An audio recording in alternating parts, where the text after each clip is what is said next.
What's up, y'all? Gerald here, creator of Gospel Chops and your host for this YouTube channel, back with another video. Now, here we are in 2024, an election year where things are going crazy. Not only are bullets flying in the hood, but bullets are flying at former presidents. Well, y'all, it is time for us who hold up the bloodstained banner, those who call ourselves believers and Christians. It's time for us to become active. Heard a song, a chant in church one day. A woman stood up and said, "Holy Spirit, activate.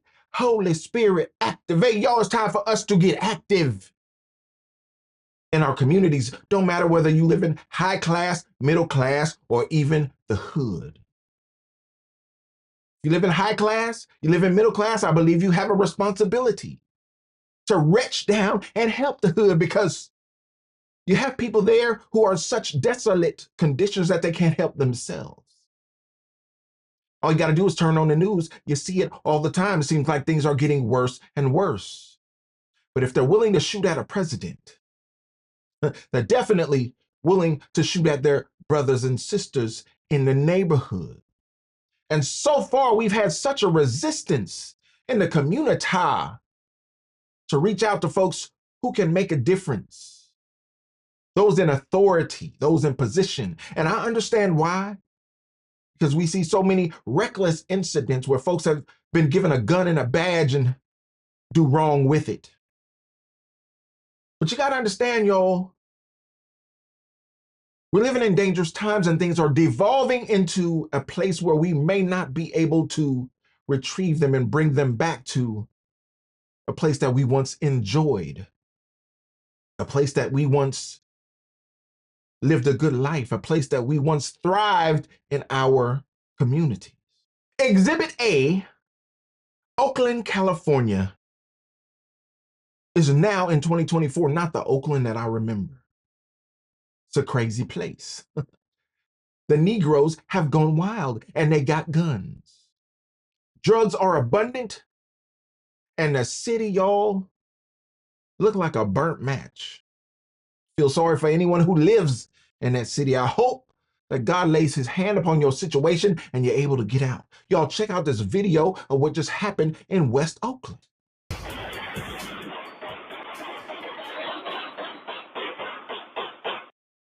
Gunfire erupts in one Oakland neighborhood, forcing residents to take cover in their homes tonight. Frustration and fear. It's so weird about it. Sometime I'm at work and my wife, she's calling me. We just heard the shooting back outside. Heightened concerns as residents in West Oakland say gun violence in their community is escalating. Hello again, I'm Greg Lee. And I'm Christina Rendon. The shooting is just one of multiple incidents that have been reported in that area since the beginning of the month. KTVU's Amber Lee joining us live tonight in Oakland after talking to residents. Amber. Christina, neighbors tell me they're frustrated and upset. They say the violence has been escalating in recent weeks. One frightening shooting was captured on video. This is video showing one of 3 shootings in a West Oakland neighborhood since July 4th. Neighbors tell me this incident took place Wednesday shortly before 12:30 in the morning. No, that's scary. That's real scary. It was like we were at war, and it don't make sense, it doesn't. And so far as I'm concerned, kids, stop. Just stop. It ain't worth it. Some residents suspect young people may be responsible for 3 shootings along 10th Street in a span of 2 weeks. They say the lack of security at the public housing complex in the area may be attracting criminal elements. One property owner asked us not to show his face for fear of retaliation. We've had over 150 casings found just on the ground. This street used to be a great street, and all of a sudden in the last 2 weeks it's turned into a nightmare. There are no reports of anyone injured, but the barrage of gunfire has left a trail of damage. Right now, no working. Salah Al-Badam shows me the 4 spots where his car has been struck by bullets from the shooting on Wednesday. His brother's car was also hit multiple times. Al-Badam tells me his vehicle is his livelihood. He's a rideshare driver. I'm so sad and I'm so mad, so angry after that. I want to move from Oakland. Neighbors say the most recent shooting took place near Martin Luther King Jr. Elementary. It happened Thursday night, shortly before 10:30. We're so upset, you know. We have kids, we have a family here, so we always worry about them when we go work. This father of 4 young children says gun violence in the area is escalating. What do you want the city to do? Just keep Oakland safe and take care of more. They have to work hard for Oakland. Oakland is a good city. There you have it, y'all. A circumstance where a neighborhood is being terrorized. And you saw the video, you saw the news clip. Didn't look like that bad of a neighborhood in the daytime, but somehow when the sun goes down, well, Pookie and Ray Ray and them get active. Police back up off the neighborhood because they scared. And some of y'all who live there say, I'm not going to snitch. I'm not going to tell. I see it every day. I know who the problematic people are, but I'm not going to tell. I don't want to get involved. Well, y'all part of the problem. Y'all stop snitching folks are part of the problem. Yes, even the little old ladies, the grandmamas who won't snitch on these folks who are driving down the property values, selling drugs on the corner and throwing random bullets down the street. Y'all know y'all can't shoot. But those of us who live in areas like this, who refuse to lend a hand to the cleanup activity, well, y'all part of the problem. Thank goodness for people like Mr. Fab who's stepping up, saying, you know what? I'm a rapper. Been a rapper a long time. Been rapping since I was rapping. Been out there in them streets a long time and says, you know what?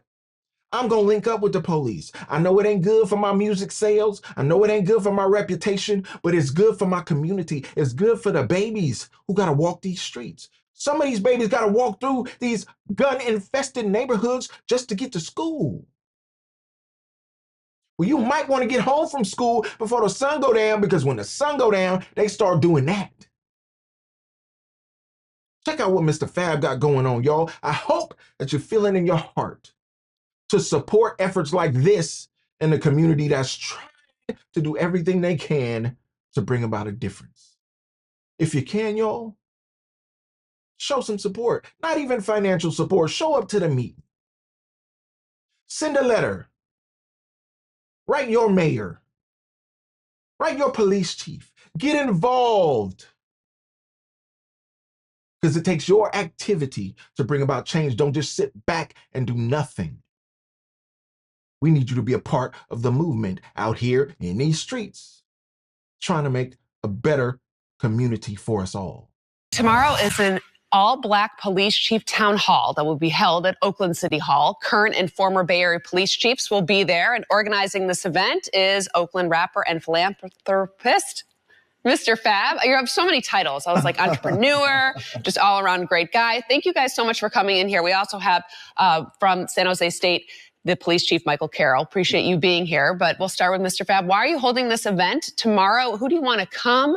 What are you hoping people will get out of it? Well, this is the first co-ed event that we're holding at Thug Therapy, the men and women to come out. It's unfortunate. I want to say Sonia Massey's name, like, you know, for the things that's been going on in the communities, and a level of distrust between the public, the people, and law enforcement. And we're trying to figure out, what can we do? Is there ways to rebuild that trust? How can we sit up and see what are some initiatives that can be implemented in the community for people to sit up and say community policing, so we can get a chance to know each other. So if this little boy gets the police called on him, this officer who's been in the community, dealing, handshaking, talking with people, says, hold on, I know Mike. Mm-hmm. Wait a minute, now we're not coming in like that. We're not even coming in with that type of aggression. And I think it's needed. It's no other time now. Mm-hmm. It's far, far, far needed. Chief, do you feel that distrust in the community? Oh, definitely. Law enforcement has a history of, a rich history of being challenging for the African-American community.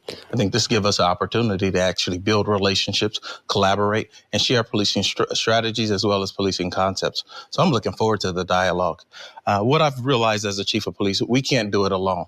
We have two areas that we need to focus on. We need to focus on accountability, and we also need to focus on recruitment. And this gives us an excellent opportunity to share our profession so that we can actually use this as a recruiting opportunity as well. Meet people face to face. And how did you two connect up on this? Community. Yeah. I think a lot of the town hall meetings that were going on, and we do barbershop forums where people from the community would sit up and talk about what can we do? What can we do to make a difference? You know, one thing that I'm realizing is a lot of people are comfortable in their discomfort, like their places. They're okay with that. It's tough doing this work. Me being a rap artist, sitting up, organizing things with the police, that's like, oh, bro, you breaking the code, y'all. You're not. But this is not about me and my ego. This is not about the darts that people are throwing, the knives that people are using to, you know, stab names and stab whatever it is. It's about what are we going to do that's going to be different than what our ancestors have done to move forward in the perpetuation of we need to have a better place in our communities to where we can sit up, where we're not afraid of what's going. We're not afraid that when we in the community just playing basketball that a police officer may feel like he wants to come over there and just racially profile us because we look like a suspect or we fit the description. Or you're a rapper. Or we're a rapper, you know what I'm saying? So you might have guns on you. So like I say, I understand the blood that people feel that they have on their hands as police officers. And it's like I say, the trust is like, no, man, I ain't messing with the police. I ain't rocking with the police. They don't even want to come Not meet them, at all. have a conversation. Like there are going to be people that won't come to this thug therapy because of that.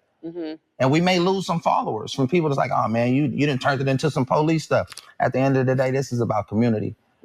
This is about moving forward to see what can we do to improve our community and hold people accountable, hold them accountable, us holding ourselves accountable.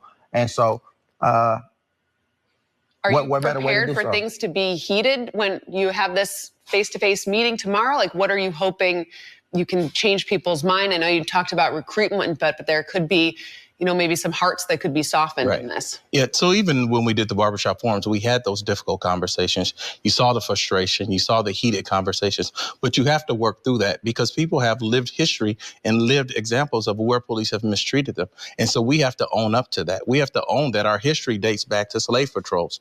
We have to own that. And I think with the transparency, I think with being open and receptive to new ideas, listening to the community, give us the opportunity to revisit what are our core values, right? One of our core values is community. We want to bridge the gap between law enforcement and the community. We want to focus on having a community where law enforcement is included and we can get back to being that noble profession that we once were. And so your department will be represented. You'll be there. What are other agencies that are having their chief of police showing up for this tomorrow? I let Chief Carroll be able to organize the guys on his fort, you know, some of the people, so some of the folks that... And was it hard to round them up? Were they resistant to this or looking forward to it? Every officer that I mentioned this program to, they were all motivated and eager to do it. Unfortunately, it was just at a short notice. But I do have Emeryville Police Department. I have Alameda Police Department en route. I haven't received a confirmation from Fremont. I haven't received a confirmation from Tracy, but they're all motivated and they know that this is much needed, especially at today's time and at this moment right now. We need to have these conversations. So you don't have to be from those communities to take part in this tomorrow? No, not at all. It's an open forum. It's free. This is something that we do bi-weekly with the Thug Therapy with different topics to address issues that we are affected by as the people. I definitely want to say Fred Chavis, who is representing the Oakland Police Department, will be in attendance. And I want to ask anyone that has any forms of connections to any type of law enforcement to come out, you know, from whatever, the whole judicial system, lawyers, judges, more, so we can learn more about. Get district attorneys there. Pamela Price has, she's verbally committed to it. She told me that she would be there. And it's about us, like saying we have to hold each other accountable, but we also have to do this as a collective. And it's like, no one person is going to be above this. And to the influencers, we have to be able to break the monotony of the things that we don't do. Like, oh, I don't mess with the police. I don't do this. Man, I'm not doing no police work. I'm not going out fighting crime. I'm going out trying to rebuild my community and sitting up piece by piece by saying, hold on.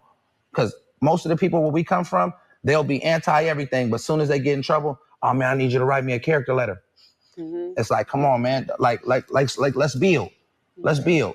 and leave all the, the provocateurs and the antagonists. Y'all stay at home. And this is one way to start it. So I'm so glad you guys could come in and talk about it. Chief, Mr. Fab, thank you for being with us here this afternoon. We appreciate you. Appreciate your time. You'll let us know how it goes tomorrow, yeah? Tomorrow, Thug Therapy. It's at the California Ballroom, not City Hall. The California Ballroom, which is brought to you by Oak Stop, 1736 Franklin Street. My bad on that misinformation.